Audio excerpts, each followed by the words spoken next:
l'histoire de la souveraineté, finalement, telle qu'on la vit aujourd'hui en Europe, il y a une accélération phénoménale parce que pendant en gros 20 ans, on a laissé faire.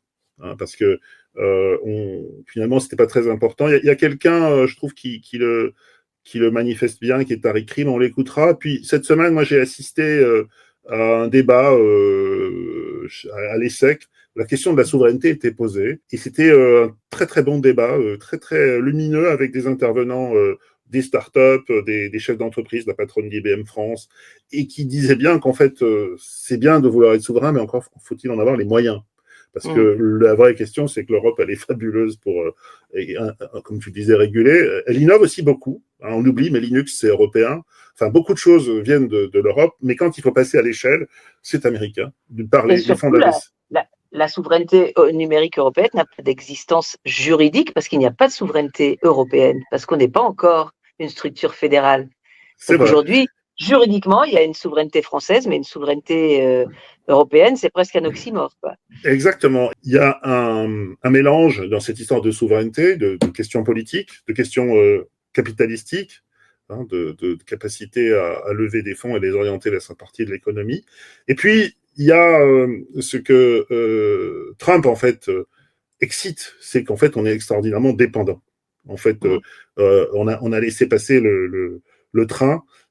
Tariq Krim, dans le podcast Sismique qu'il a fait cette semaine, on parle de manière assez claire. On peut regarder le début de l'émission. Et si demain Trump coupe Google ou ChatGPT et comment on finit par s'envoyer des emails. Il n'y a pas de plan B aujourd'hui. Il n'y a pas de plan B. Si demain il y a des coupures, il n'y a aucun plan.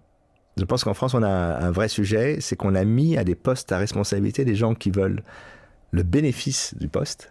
Sur LinkedIn, tu fais un joli post, mais qui ne veulent pas les responsabilités du poste. Quand tu es patron d'une agence de santé et qu'il y a la pandémie, tu as le pire job du monde. Personne. Mais en même temps, tu as voulu être patron. Et aujourd'hui, si tu n'as pas accès aux bonnes informations et que tu ne les comprends pas et les analyses pas et que tu n'as pas la bonne stratégie, tu perds. C'est un acteur très intéressant parce qu'il connaît, je dirais, la fabrication de la tech. Et puis nos travers. Et, en particulier, il insiste sur un des travers, c'est que finalement, on n'aime pas l'informatique. On aime bien les maths, on aime bien les sciences abstraites et dures. D'ailleurs, les grandes plateformes viennent nous piquer nos docteurs en mathématiques. Voilà. Et alors que ce qu'il a vu lui, et ce qu'il a fait lui aussi, c'est qu'il dit, les gars, c'est des codeurs. Et on leur confie pas les boîtes. Les boîtes qui ont été montées aux États-Unis, qui sont des géants, qui représentent aujourd'hui 30% du Nasdaq, et 30% de la valeur de l'économie américaine, ce qui n'est pas rien, là, les 7 magnifiques, de Bill Gates à tous ceux qui les ont fait aujourd'hui, ce sont des gens qui codent, ce sont des gens qui fabriquent, qui connaissent la mécanique et les machines de l'intérieur. C'est pas des champions de mathématiques du tout. Et nos plans qui ont échoué aussi, il faut le dire, sur la souveraineté, le plan calcul, ont été balancés par la fenêtre, entre autres par Giscard. Donc il y a une histoire en fait derrière, et on fait comme si ça tombait du ciel. Tout d'un coup, on se dit ah là là, on est dépendant. Et en fait, c'est surtout qu'on a souvent, excuse-moi, je te coupe, on a souvent abordé la souveraineté sous l'angle de la cybersécurité. Exact. Or, c'est bien autre chose puisque c'est une souveraineté industrielle. Donc ça veut dire les infrastructures, donc les réseaux, les data centers, les processeurs, qui est vraiment l'angle mort, et l'Europe commence à faire des dans la chaîne de valeur, bien sûr. Et les devices.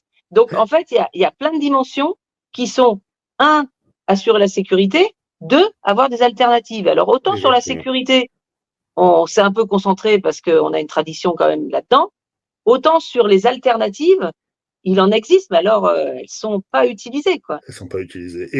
Et puis ensuite, on revient sur la question de démarrage, il faut pouvoir les financer. Il faut les financer sur une taille de marché qui est en fait totalement morcelée. Donc, il y a tous les problèmes de l'Europe aussi qui remontent. Il y a le juridique que tu indiquais, mais il y a au fond une volonté politique et puis les moyens de se mettre en marche, de se coordonner. Donc, ça ne sera pas, un effort facile. Ça va être long, pénible, si jamais on y arrive. Et en revanche, c'est vrai que en même temps, c'est plein d'opportunités de business pour les Européens. Et ce que tu disais les startups, faites quelque chose qui soit du niveau de la Google Suite. Sur tous les éléments, il y a ce que tu disais tout à l'heure sur l'Inde, qui a supprimé TikTok, et puis voilà, ils s'en portent pas plus mal, ils ont juste supprimé TikTok. En fait, on est vraiment dans une dépendance. Moi, j'ai fait un édito en disant que c'était le syndrome de Stockholm, parce qu'en fait, on aime finalement des gens qui nous voient comme une opportunité de marché.